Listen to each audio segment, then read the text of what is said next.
It was supposed to be a simple overnight stay. The drive had taken longer than expected, and by the time I reached the small, isolated town, the sun had already dipped below the horizon. The streets were empty, the shops closed, and the only sign of life was the faint glow of a single neon sign blinking, the Hollow Oak Inn. I pulled into the parking lot, exhausted and desperate for sleep. The hotel was an old, creaking structure, its wooden facade weathered and cracked. It looked like it had been plucked from another era, its charm long faded into something far less inviting. The woman at the front desk was pale and gaunt, her expression unreadable. Her voice was soft but flat as she handed me the key to room 13, the only available room for the night. I hesitated for a moment. It seemed like a bad omen, but I was too tired to argue. The hallway leading to the room was dimly lit, the old carpet muffling my footsteps. Room 13 was at the very end, its brass numbers tarnished and crooked. As I unlocked the door and stepped inside, a strange smell greeted me, a mix of dust, old wood, and something faintly sweet like decaying flowers. The room was small and cluttered, its decor outdated by at least half a century. The bed was covered in a faded quilt, the wallpaper yellowed with age. But it wasn't the peeling wallpaper or the sagging furniture that unsettled me. It was the dolls. They were everywhere, lining the shelves, perched on the dresser, even sitting on the bed. Each one was different, some porcelain, others cloth, their faces frozen in expressions that ranged from serene to unnervingly lifelike. Their glassy eyes seemed to follow me as I moved around the room, and I couldn't shake the feeling that they were watching me. I told myself it was silly. They were just dolls, after all. Creepy, sure, but harmless. I shoved my bag into the corner and sat on the edge of the bed, staring at the collection. That's when I noticed the doll in the rocking chair. It was larger than the others, dressed in an old-fashioned lace gown with ribbons in its blonde hair. Its face was porcelain, its painted lips curled into a faint smile. Unlike the others, its eyes weren't glass, but something darker, more lifelike. The chair rocked gently, as if it had just been nudged. I froze, staring at the doll, my heart pounding in my chest. Had it moved? Or had the rocking chair already been swaying when I entered the room? Shaking my head, I dismissed the thought. "You're just tired," I muttered, lying back on the bed and closing my eyes. The dolls were unnerving, but I could deal with them for one night. I woke up sometime later to a soft creaking sound. It was faint, almost rhythmic, and it took me a moment to place it, the rocking chair. I sat up slowly, my eyes adjusting to the dim light from the single lamp I'd left on. The chair was moving, the doll still sitting upright, its face turned slightly toward me. My breath caught in my throat. I hadn't left the chair rocking. I was sure of it. "Hello?" I called out, my voice barely above a whisper. The room was silent except for the creak of the chair. I swung my legs over the side of the bed, grabbing my phone and turning on its flashlight. The beam illuminated the chair, the doll's smile seeming wider now, its head tilted at an angle it hadn't been before. My skin prickled, and a deep unease settled in my chest. I stood, moving toward the chair slowly, the flashlight trembling in my hand. "It's just a doll," I whispered to myself. "It can't hurt you." As I reached the chair, the rocking stopped abruptly. The silence that followed was suffocating. I leaned in closer, inspecting the doll's face. Its eyes seemed darker than before, almost alive. A faint sound broke the silence, a soft, childlike giggle. My blood ran cold. I spun around, aiming the flashlight at the room, but there was nothing there. Just the rows of dolls, their empty eyes staring back at me. When I turned back to the rocking chair, the doll was gone. Panic set in. I searched the room frantically, shining the flashlight into every corner, under the bed, behind the dresser. The doll was nowhere to be found. Another giggle echoed through the room, this time louder, coming from the shadows near the closet. The door was ajar, the darkness inside seeming impossibly deep. I hesitated, every instinct screaming at me to leave, but something compelled me to move closer. I reached the closet, my hand trembling as I pushed the door open. The beam of my flashlight pierced the darkness, revealing only old, moth-eaten clothes hanging limply on their hangers. I exhaled shakily, relieved. Then the clothes shifted, parting slightly, and the doll's face appeared between them, its smile wider than ever. Its eyes blinked. I stumbled back, tripping over the edge of the bed and falling hard onto the floor. The doll stepped out of the closet, its movements jerky and unnatural, like a marionette pulled by invisible strings. It tilted its head, watching me, and then it spoke. "Stay," it whispered, its voice high-pitched and distorted. "Stay and play." I scrambled to my feet, my heart pounding as I backed toward the door. The doll moved closer, its steps slow but deliberate, its head twitching unnaturally with each movement. I grabbed the doorknob, twisting it frantically, but it wouldn't budge. The room grew colder, and the other dolls began to shift, their heads turning to watch me. Some of them began to giggle, their laughter mingling with the whispers that now filled the air. "Stay with us." The doll from the rocking chair was just a few feet away now, its lifeless eyes fixed on mine, its porcelain face cracked slightly, revealing something dark and pulsating beneath. "Forever," it hissed. In a surge of adrenaline, I threw my shoulder against the door, the wood splintering as it finally gave way. I bolted down the hallway, the sound of giggles and whispers following me. The walls seemed to close in, the lights flickering as I ran. I didn't stop until I was outside, the cold night air burning my lungs. The inn loomed behind me, its windows dark, the rocking chair faintly visible through the window of room 13. It was empty. I got into my car and drove until the inn was nothing more than a distant memory. But even now, I can't shake the feeling that I brought something with me, that somewhere, in the shadows of my home, the doll is watching, waiting. And sometimes, in the dead of night, I hear the faint creak of a rocking chair.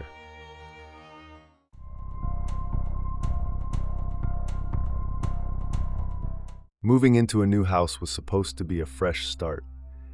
We'd saved for years to buy our dream home, a sprawling Victorian with tall, narrow windows, a wraparound porch, and a mysterious charm that captivated us the moment we saw it. My wife Emily and I knew it needed some work, but it felt perfect for our family. Our daughter Lily was especially excited. At 7 years old, she had a vivid imagination and a fascination with all things whimsical. The house was over a century old, its walls steeped in history. There were quirks we loved, creaky floorboards, hidden nooks, and an attic I hadn't fully explored. It was a space I planned to turn into storage, but Lily was already calling it her secret hideout. The first few days were chaotic, unpacking box after box and figuring out how to arrange our lives in this massive new space. Lily, ever curious, spent most of her time exploring. One afternoon, as Emily and I wrestled with a particularly stubborn bookshelf, Lily came bounding down the stairs, her arms cradling something.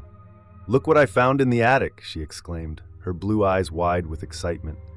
It was a doll, old and intricately detailed. Its porcelain face was pale, its cheeks painted with a faint blush. It had piercing blue glass eyes that seemed almost too real, and dark ringlets of hair that framed its face. It wore a faded dress of lace and silk, its fabric yellowed with age. "Isn't she pretty?" Lily asked, holding the doll up for us to see.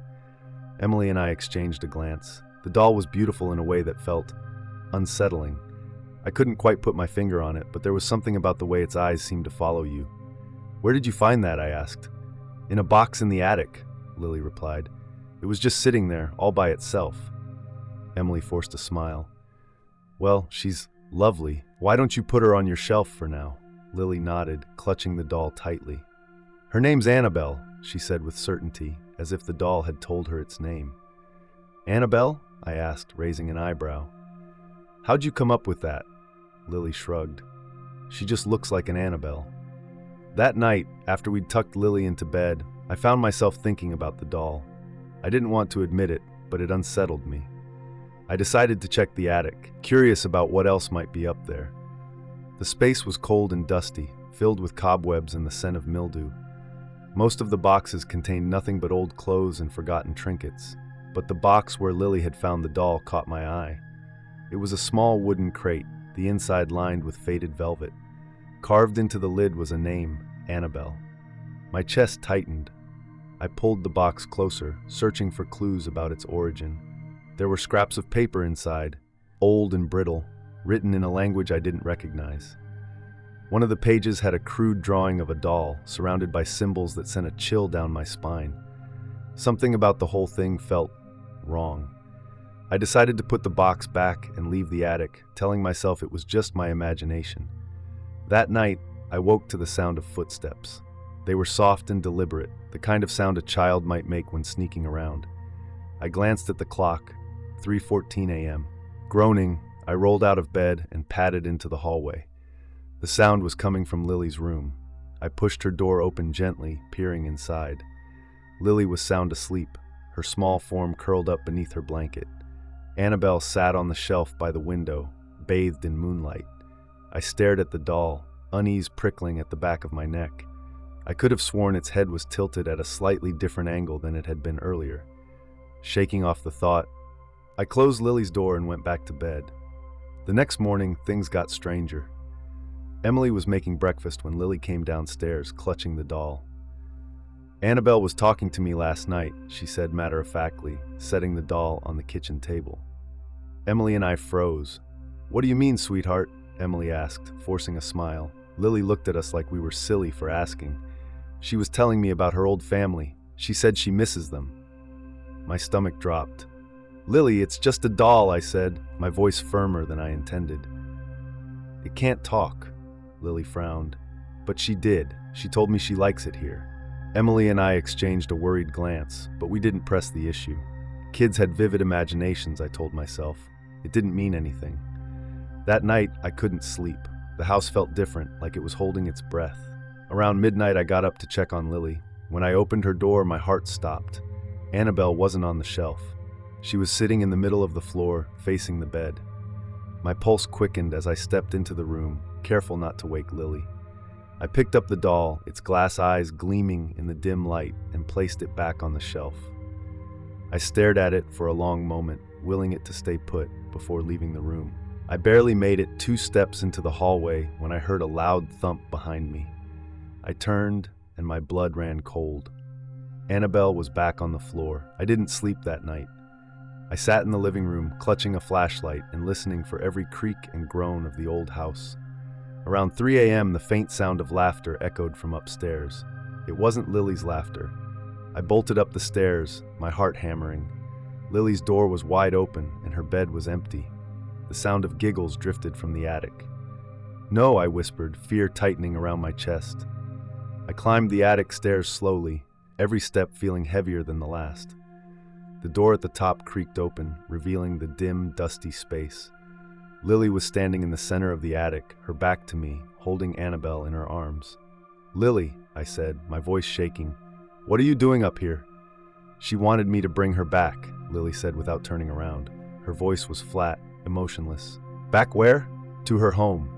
The shadows in the attic shifted, and the air grew colder. Annabelle's glass eyes seemed to glow faintly, and I realized with a sickening jolt that the symbols carved into the walls around us were the same as the ones in the box. The attic door slammed shut behind me, and the light from my flashlight flickered. Lily turned slowly, but her expression wasn't her own. Her eyes were dark, her face pale, and her lips curled into a smile that didn't belong on a child. She likes it here, Lily said, her voice layered with something older, deeper. The flashlight died, plunging the attic into darkness. And then, in the pitch black, I heard it. The soft, unmistakable sound of porcelain feet moving across the wooden floor. I reached for Lily, but something cold and small grabbed my wrist.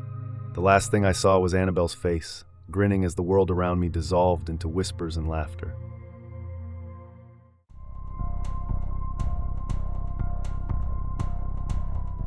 It was a cold, gray morning in late autumn, the kind of day when the sky seemed permanently overcast and the world felt muted. I just made a pot of coffee and was settling in for a quiet Saturday when I decided to grab the mail. As I opened the front door, a chill wind swept past me, carrying with it the faint smell of damp leaves. That's when I saw it. Sitting on the welcome mat was a doll. It wasn't large, maybe a foot tall, with a porcelain face and a dress that looked old, like something out of the 19th century. The dress was frayed at the edges, the once white lace now yellowed with age. Its hair was dark and curly, its glassy blue eyes staring straight ahead. I froze, the warm mug of coffee in my hand suddenly feeling too hot against my skin. I lived alone in a small neighborhood where everyone kept to themselves. Who would leave something like this? Maybe it's a prank, I muttered, trying to shake off the unease creeping up my spine. I looked around, scanning the empty street, but there was no sign of anyone, just the wind, rattling the branches of the bare trees. I knelt down and picked up the doll. Its porcelain skin was cold, almost icy, and the weight of it felt heavier than it should have. Something about it felt wrong, but I couldn't quite put my finger on it. There was no note, no explanation, just the doll. I brought it inside, setting it on the kitchen counter as I flipped through the rest of the mail. Bills, junk flyers, nothing unusual. But my gaze kept drifting back to the doll. It sat perfectly upright, its head tilted slightly to the side, as if it were watching me. "You're just a doll," I said out loud, as if saying it would dispel the unease. But even as I tried to convince myself, I couldn't help but notice the way its eyes seemed to follow me no matter where I stood. I decided to put it in the trash. It wasn't mine, and I had no interest in keeping it. I carried it to the garbage can in the backyard and dropped it in, slamming the lid shut. The sound echoed in the still air, and for a moment I felt relieved. That night I couldn't sleep. The wind howled outside, the old house creaking with every gust. I tossed and turned, but something kept nagging at me, a feeling I couldn't shake. Finally, around 2 a.m., I got up to grab a glass of water. As I walked into the kitchen, I froze. The doll was sitting on the counter. I stared at it, my pulse hammering in my ears. I knew I'd thrown it away. There was no way it could be here. My hands shook as I approached it, my breath visible in the cold air that seemed to fill the room. "How?" I whispered, but I couldn't finish the thought. I grabbed the doll again, taking it out to the curb this time. I opened the trash can, tossed it inside, and slammed the lid shut. Just to be sure, I placed a brick on top of the lid, securing it. My breath fogged in the air as I stood there for a moment, staring at the trash can. Satisfied, I went back inside and locked the door. The next morning, I woke to a faint tapping sound. At first, I thought it was the wind rattling the windows, but it was too rhythmic, too deliberate. I got up, groggy and annoyed, and made my way to the front door. The tapping stopped as I approached. Slowly, I unlocked the door and pulled it open. The doll was sitting on the welcome mat again. This time its head was tilted at an odd angle, and its hand was raised as if it had been knocking. I stumbled back, my heart racing. I didn't know what to do. It was impossible. There was no way it could have gotten out of the trash, no way it could have made it back to the house. I looked around the empty street again, my paranoia growing. The air felt heavier, colder, as if the world itself was pressing in on me. I grabbed the doll and threw it into the garage, slamming the door shut behind me. This time I locked it, double-checking the bolt. Whatever was happening, I didn't want to see that thing again. That night, I heard footsteps. They were soft, barely audible, but unmistakable. They echoed through the hallway, growing louder as they approached my bedroom. I held my breath, gripping the blanket tightly. The footsteps stopped just outside my door. The silence that followed was suffocating. I could hear my own heartbeat, feel the sweat trickling down my back. And then the doorknob turned. I bolted upright, staring at the door as it creaked open slowly. In the dim light from the hallway, I saw it, the doll. It stood in the doorway, its glassy eyes reflecting the faint light, its head tilted unnaturally. It moved. Not like a person, its movements were jerky, like a puppet on strings. It took a step into the room, its porcelain face cracking slightly as its smile widened. "You shouldn't have thrown me away," it said, its voice high-pitched and distorted, like a child's voice warped through static. I scrambled out of bed, backing away as it took another step. Its glassy eyes locked onto mine, unblinking. "Stay with me," it whispered. I grabbed the nearest object, a lamp, and hurled it at the doll. The impact shattered its face, but instead of breaking apart, it laughed. The sound was hollow, echoing as if it were coming from everywhere at once. "You can't get rid of me," it hissed, its voice now layered with something deeper, darker. "I'm yours now." The lights in the room flickered and the temperature plummeted. Shadows crawled across the walls, twisting and writhing as the doll stepped closer. I could feel the weight of its presence, the air growing thicker, suffocating. I ran. I didn't grab anything, just ran out of the house and into the freezing night. I didn't stop until I reached the end of the street, my breath fogging in the air as I turned to look back. The house was dark, the front door wide open, and standing on the porch, bathed in the pale glow of the streetlights, was the doll. It raised one hand, waving slowly. I never went back to that house. I moved to a new city, leaving everything behind. But sometimes, late at night, I hear the faint sound of tapping at my door. And when I look outside, there's nothing there, just the faint imprint of a small doll-like hand in the frost on the glass.